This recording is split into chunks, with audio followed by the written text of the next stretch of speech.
Y vamos a comenzar el programa con Ulises Humala. Doctor Ulises Humala, muy buenas noches. ¿Cómo estás, Chema? Buenas ¿Qué noches. tal?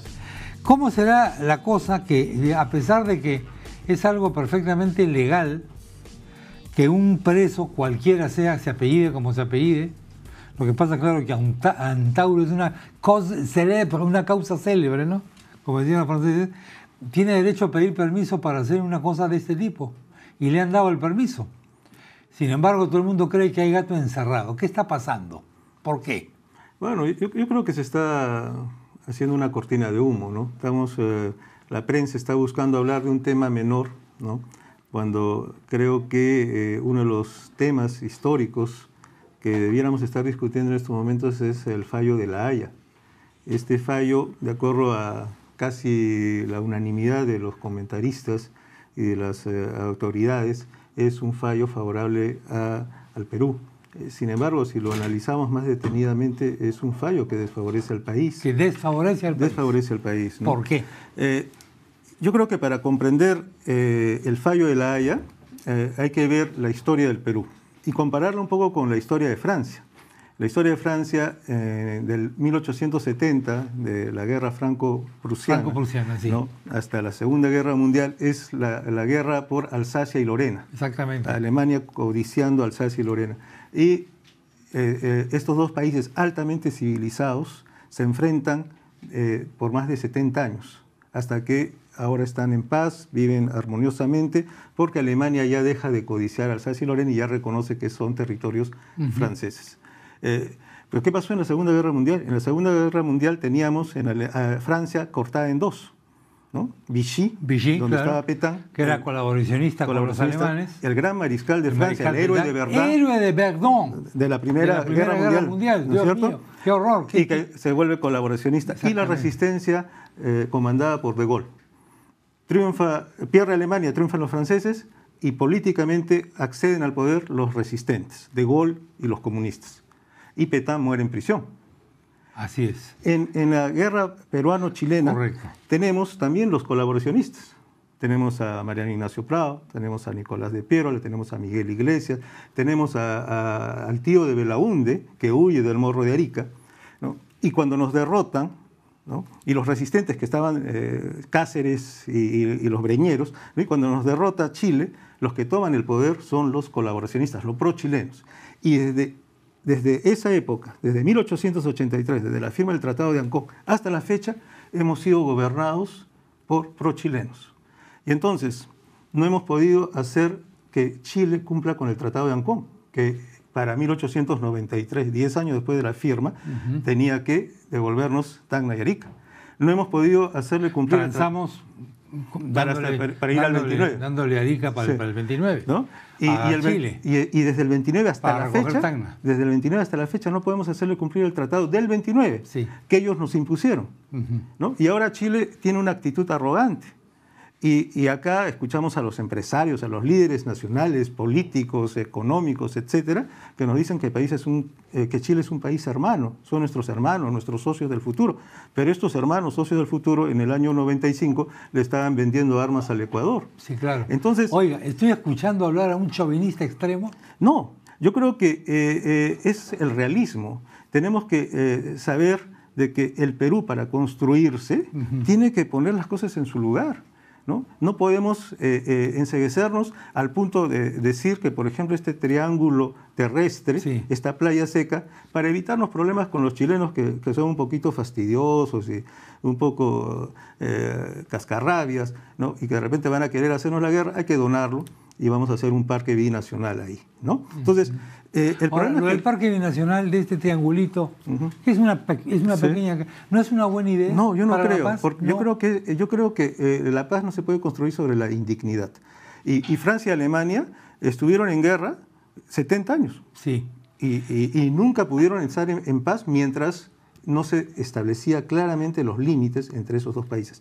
Entonces, yo creo que acá, ¿qué tenemos? Chile siempre arrogante y los peruanos siempre tratando de ser los razonables y decir, bueno, ya, para que no se molesten los chilenos, vamos a cederle este triángulo. De repente también Chile puede reclamar Tacna, ¿no? ¿Y qué vamos a hacer los peruanos? Pero eso sería ya totalmente fuera de... Pero es que tal como se ha manejado la historia del Perú, siempre ha sido eso, siempre hemos cedido. El mismo hecho el paralelo. ¿Por qué hemos perdido este fallo del Haya? ¿Por qué no le han dado el paralelo hasta la milla 80 a Chile? Porque nuestros representantes de la Cancillería, de la Casa de Torre Tagle, ¿quién fue Torre Tagle? Torre Tagle fue el primer presidente del Perú y que murió en los castillos del Callao traicionando al Perú. Entonces, el ícono de la Cancillería peruana es un traidor a la patria. Entonces, estamos siendo manejados de esa manera. Entonces, ellos siempre se han equivocado, adrede o qué sé yo, pero es porque han firmado tratados, han firmado acuerdos, han reconocido en los hechos que Chile ejercía soberanía hasta en ese paralelo que ahora estamos pues en este problema, ¿no? Tacna sin mar. Tacna sin mar. Tacna sin mar. Así es. Hay una contradicción ahí. El otro día estuvieron acá, bueno, poco después, al día siguiente, dos representantes de Gana Perú y de Tacna, y yo notaba que en ellos había pues una cosa muy complicada, porque por un lado tienen que representar al pueblo de Tacna, que no está feliz. Claro, pero por otro lado forman parte del partido de gobierno. Pero es que la política peruana siempre la vemos desde Lima, y entonces para Lima, Tacna pues, o Iquitos, ¿qué es? Son zonas muy lejanas. ¿Qué cosa estaba en disputa? Para que entendamos, es como si estuviéramos en disputa 1.000 metros cuadrados acá en el corazón de San Isidro y 2.000 metros cuadrados en algún terreno eriazo, en algún cono. Y le dan al Perú los 2.000 metros cuadrados y a Chile los 1.000 metros cuadrados. Y decimos, en términos numéricos hemos ganado. Pero no, pues lo que le han dado a Chile vale mucho más. Estoy escuchando al etnocacerismo de hace algunos años. Estoy escuchando al presidente antes de ser presidente, Antauro, a su hermano, a su hermano Ollanta antes de ser presidente. Sí. Estoy escuchando a Ollanta que hace esa marcha famosa en Tacna, etcétera. Pero una cosa es con guitarra y otra con cajón, pues, doctor Ulises. Sí. Usted tiene que ser realista. Sí, pero una cosa es pues ir con una promesa electoral y someter ese programa a un proceso electoral y luego que se gana, se tira por la borda ese programa y se hace otra cosa. Entonces, ¿para qué sirven las elecciones? ¿Para qué votamos? Mejor simplemente ya sabemos que va a gobernar la derecha y que van a gobernar los pro-chilenos y las cosas se hacen así. Tenemos que los jóvenes que recién entran al mercado de trabajo están obligados a cotizar a una AFP chilena. Tenemos que cada vez que querramos viajar al interior del país, lo hacemos prácticamente obligados en una línea aérea chilena, ¿no? La marina mercante peruana no existe, está en manos chilenas. Entonces, hay un dominio de Chile. Ahora, es chauvinismo decir esto y decir esto no puede ser, no puede seguir, tenemos que hacer respetar a nuestros intereses. Chile no tiene ese problema, ellos sí hacen respetar. ¿Qué ha pasado con los pescadores peruanos que han sido capturados y que están en Arica? Les han cuadruplicado la multa. Los chilenos le han cuadruplicado la multa. Las esposas que iban a pagar las multas inicialmente de $2.500 o algo así, llevando las justas esa plata, cuando van le dicen, no señor, ahora es $12.000. Y le dicen, ¿pero por qué si era 2.500? No, es que es una decisión soberana. Entonces Chile sí puede hacer eso, pero el Perú no puede ni siquiera emitir una nota de protesta para decir, caramba, respeten por lo menos sus propias leyes, sus propias normas. Las últimas encuestas indican que una amplia mayoría de la opinión pública peruana piensa que ganó el Perú. Sí, eso es lo que piensan, pues, porque el 100% prácticamente de los medios de comunicación nos bombardean con esa idea de que hemos ganado.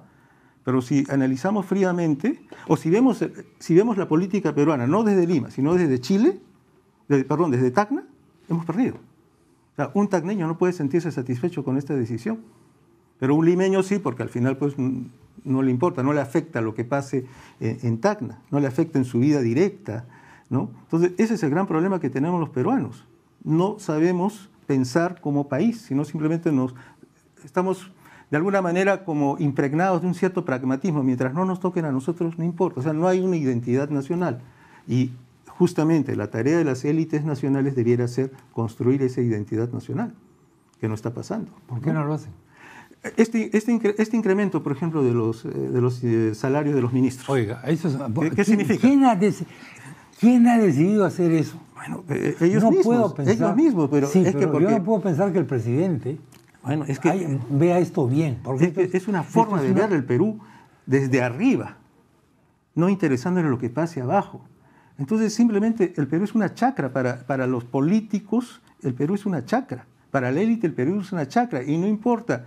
Hay que agotar, hay que enriquecerse a una costa del sufrimiento, de hipotecar el futuro del país con tal de que mientras uno viva, lo haga bien. A esto del aumento vamos a tratar de poner un poco de lógica. Si es que yo no tengo cómo verlo lógicamente, pero cuando se toma la decisión de hacer esto, porque esta es una decisión que es un decreto firmado por el presidente del Consejo de Ministros y el ministro de Economía y Finanzas, sí, ¿verdad?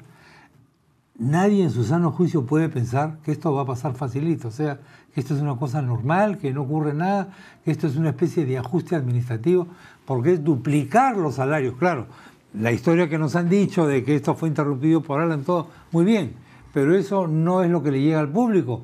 Lo que le llega al público es que por sí, ante sí, estos señores se duplican el salario. Eso es una cosa irracional. ¿Por qué se hace esto? Bueno, porque ellos creen que con lo de la Haya podían hacer lo que les daba la gana y, bueno, se trataba de saquear al país, hacer todo...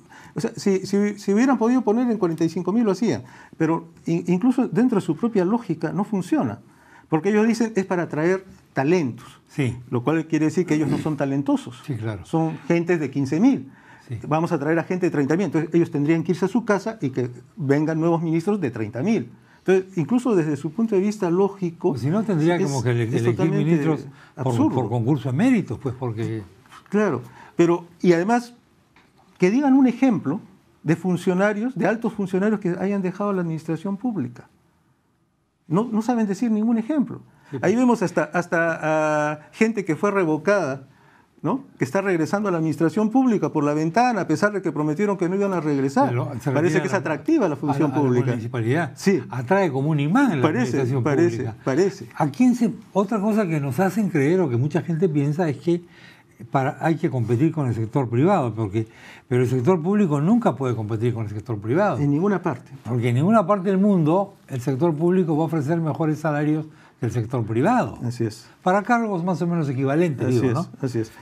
¿Por qué? Porque el sector público tiene otra función y da otras seguridades. En general, el funcionario público, el de carrera, tiene una seguridad de empleo que un funcionario privado no lo tiene. A uno en el sector privado lo pueden votar en cualquier momento, ¿no? Entonces, por ese riesgo que tiene el funcionario privado, que tiene un mayor salario. Eso es en todas partes en el mundo, ¿no? Y además que la función privada, la empresa privada tiene pues como finalidad el lucro.